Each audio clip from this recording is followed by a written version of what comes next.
welcome to episode 3. Today I'm going to be sharing with you guys my interview with an amazing band called OK Cool. Their new EP is coming out soon and it's really amazing, so I hope you guys enjoy the interview.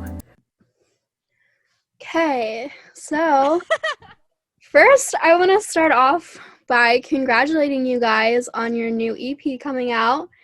I took a listen and Thank you.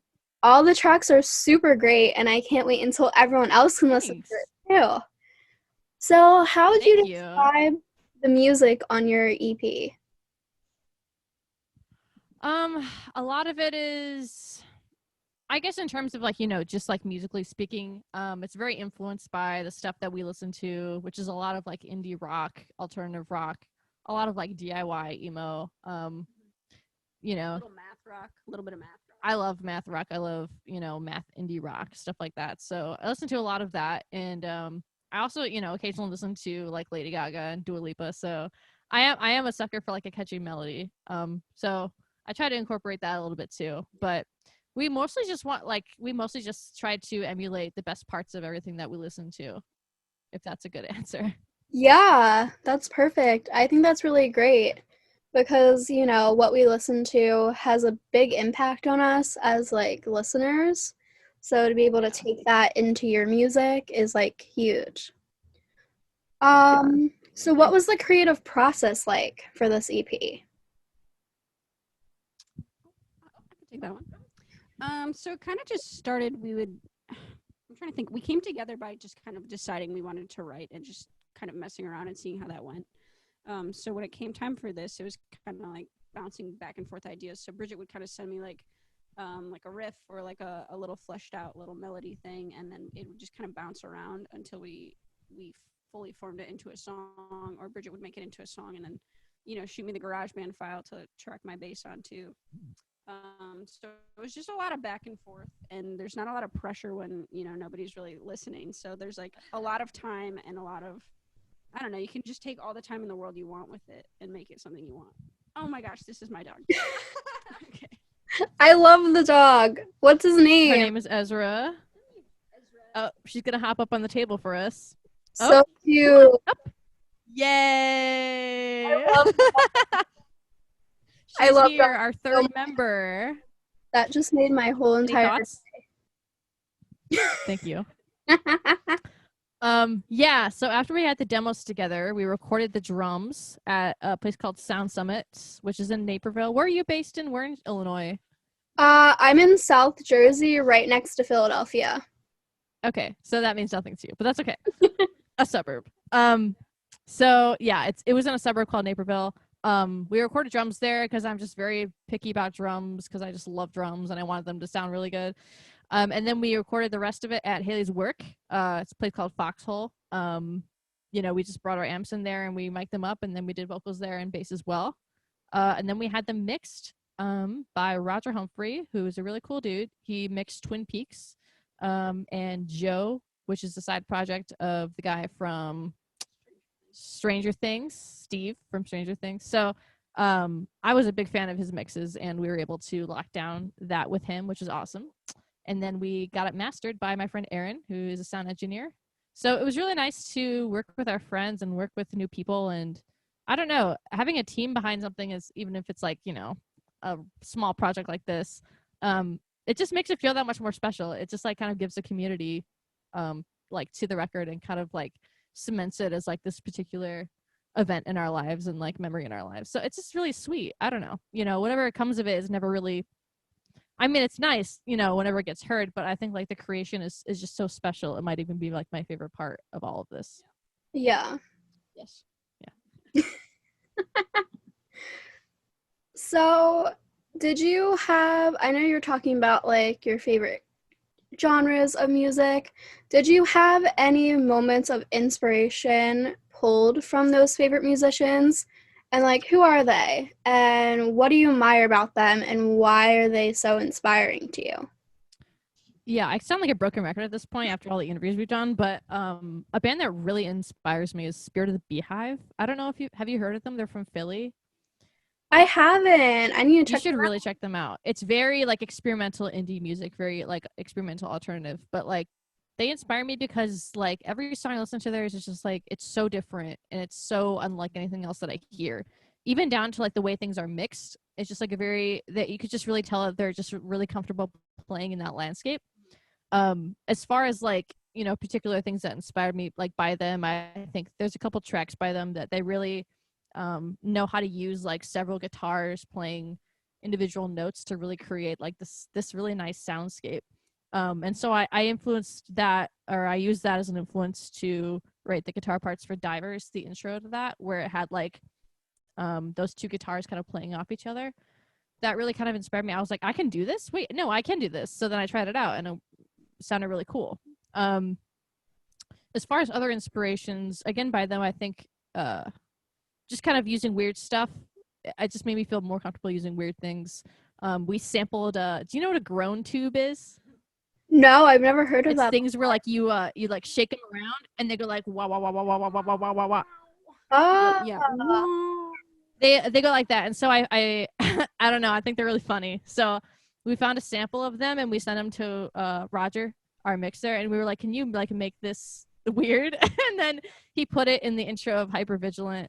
And so that's what you hear. And I want to do more of that. I want to do so much more. Well, even my little dog back there, Ezra, she has a feature barking at the close of it, and Bridget's cat Scout has a feature opening the record. She meows, and then Bridget's like, "Hey, shush." So that's so I great. think there's a lot of freedom to play around. Yeah, it was really cool, and I think I don't know. At least I don't know if I draw specifically from any like one influence, but the music that you listen to on a daily basis, I feel like really shapes what you want to sound like overall. So it's kind of like a big conglomerate of like all the things that you like and all the styles you like, and trying to squeeze that into your own thing. Yeah, and I love how you guys are like so original. Like you're not afraid to, you know, do what you want to do. Like with what was that instrument called again? A groan tube. Yes, the groan tube. It makes a sound, so I think it counts as an instrument. But yeah, I had one when I was a kid, and it was very annoying. Okay, so how did this creative process differ from the process for your previous music? I think for our first record was Anomia, and that was just like a 3-song EP that kind of came together. It was like our first time really writing together. I think Ice Skates is the first song that we ever wrote together. I Can't Stand in Ice Skates. And we just kind of decided we wanted to try writing because we'd never done it on our own, just the two of us. And we've been in bands for years now, and we never really explored that kind of layer of writing together. You know, writing like the whole song instead of just the instrumental part. So we kind of dove into that. But I think that there wasn't really as clear of a through line or like a thread to Anomia. It was kind of just like our first shot at, you know, what could we sound like? What do we like? And I think each song on that record is very different from each other. There's not a lot of like similarity, but I think with Surrealist, we kind of got closer to figuring out what we want to be like and what we want to be like for right now. And there's just like more of a theme and more of a thread and a full picture. Yeah, for Anomia, I mean, I'm proud of those songs as well. Yeah. But I think like in terms of, I don't know, I'm not shy about admitting that like I'm really insecure about singing, and it's very new, and I don't have training or talent or anything. But for Anomia, I definitely felt more like I had to do a certain kind of singing to, I guess, like make the songs or write them the way I thought they should be. But after kind of just really getting into more music and more music that was like kind of outside what I usually listen to, it really let me understand that like you can do whatever you want, like truly, and you can have things mixed however you want. I think that's like the biggest appeal of like making your own record, is that like you don't have to do it like everyone else, or like, you know, how you think everyone else does it. And so I think like being able to kind of come into a space where I treat the vocals as more of kind of part of a mix rather than something that has to be very intimate or very up close really helps me to make songs that I like and that I'm able to listen to without cringing as much. So that's the biggest, I think that's the biggest change in the process for me. So, what's your favorite song off this EP, and why is it your favorite? I think right now it's Hurts to Be because yeah, there's a really fun part at the end. I like the bass part that I came up with for that, and I think I like how the instruments kind of play and dance around at the end of that song. I think it's really fun.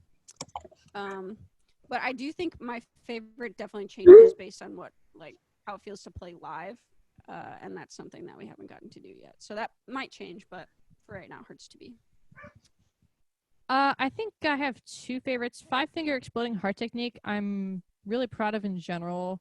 I think that's probably like either that or Hypervigilant is probably my favorite song that we've made. It's just, I don't know. I just like kind of see it as like, okay, all right, maybe we can do this. Like, maybe it's not so bad. Maybe, I think people like it. Maybe it's okay. And then Hypervigilant, I'm really proud of, I guess, just the way, I don't know, each part that I wrote, I just like took a lot of time with and really try to make something that I dig, and I think it really came across really well. And Haley wrote an amazingly beautiful part. It just plays into the whole mix so well. I really wanted to make a song that was a very warm space to be inside in, and I had never like made a song that was kind of a little bit slower, a little bit more sure ambient, like a little bit more I don't know, just kind of like trippy. So I don't know, it's always just exciting to watch yourself kind of break these boundaries that you didn't think you could break, even if they're very small. It's still a step in the right direction. Yeah, definitely. So what is a message you'd like to share with your fans or any first-time listeners? Please be nice to us. We're fragile. I don't know. Just I hope that you like it, and if you don't, that's okay. And yeah, be nice if you don't. Sure. Yeah. Something I want to say to I know most of the listeners are just our friends, so shout out. Thanks for sticking with us. Brush your teeth every day. Don't forget. Yeah, I hope you like it. We don't really know. We've gotten a couple good feedback on the album isn't out yet, so people that we send it to are digging it. But we won't really know kind of how everyone else sees it until it's out. So we hope you like it. We spent a fair amount of time on it. It's okay if you don't. And I'm open to constructive criticism. I would love to know. Be nice. But I would love to know how to be better. Like, yeah, it's definitely something I just always want to work on, is just becoming better at songwriting. And it's still very hard. So it's like, anything that anyone can lend me will help in some way. So how do you guys push through? Because I know this is a very hard industry and there's a lot of insecurities and there's just a lot that runs through your mind when you're recording and writing. What gets you through? What do you think to yourself? Do you want to take this, or I can as well? I think the entire process is very, very fun. A really big part that I think gets you through the hard moments is shows. So that's been rough this year to not have that thing to look forward to at the end of the week or whatever. But I don't know. We really enjoyed the recording process. It was very fun to be kind of DIY and get our hands into that more. What other process? I mean, the touring process is awesome. That's very fun to get through. I don't know if there's any aspect to this that I don't like, and I think that's why I enjoy music so much. I know that that's for me because I like every piece of it that I get to do. I guess maybe the songwriting part can be the hardest because you have a lot of self-criticism when you're making something, and it's very vulnerable to show somebody. But I think me and Bridget have developed a pretty good rapport of showing vulnerable things to each other, and it's very rewarding once you can actually get something out together. So yeah, I don't know. I think that as long as we can make something that we feel is better than the last thing, I think that's really central to it, because I have so much imposter syndrome when it comes to this stuff.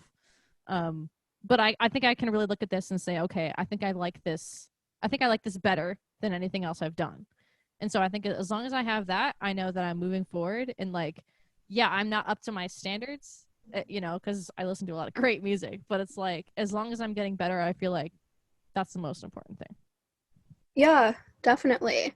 So you talked a lot about touring and the touring process, and I know because of COVID, obviously no one can tour for who knows how long at this point. What have been some of your favorite shows and like your favorite venues to perform at? Oh man, so many. I mean, we haven't played live with this band at all, but we play with We Can Run Club a lot. Our other band is called We Can Run Club. They're also like an indie band. And we've gone on a couple tours, and it's just like the best time ever. We took a dip in a lake before a show in Erie, Pennsylvania. That was tons of fun. We played a basement in Michigan. That was a lot of fun too. Chop Shop in Chicago is amazing. It's like this really big venue, and you got free food. Anywhere that like shows us, hospitality, and we get to meet really cool people. I mean, that's why I love tours so much, and booking tours and driving on. It's just like a whole experience. Like, and every time it's going to be so different. And I don't know. It's just really amazing, man. It's just amazing, what people will do for you, and people will offer their house to you, and people will let you play their basement. And it's just like, it just really shows me, like, I don't know, how good some people are, like, truly. And like, the artistic community is just amazing across the country and probably the world, but someday. Yeah, definitely. Okay, so is there anything else you guys want to mention, throw in there? We're going to have some pre-orders for some cool stuff very soon. It's on our record label website, which is takeahikerecords.limitedrun.com. Take a Hike Records everywhere on social media. We're OK Cool Band on all social media. Surrealist is coming out March 26th. Our next single, Divers, is coming out March 19th. You can pre-see that now, so super soon. Yeah, we hope you like it. Have a good day. Have a good night. Well, I think everyone's gonna love it. I absolutely loved it. It was like so good. So kudos to you. Thank you. That means a lot. You killed Thank it. you so much. Thank you. You killed it. Bummer, we killed it. That was my interview with OK Cool, and now I'm going to put a little clip of their new song that actually came out today in now. So enjoy it.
Thank you so much for watching today. Remember to like, subscribe, and check out all my social medias, and I will see you next week for episode 4 of Discover Good Stuff.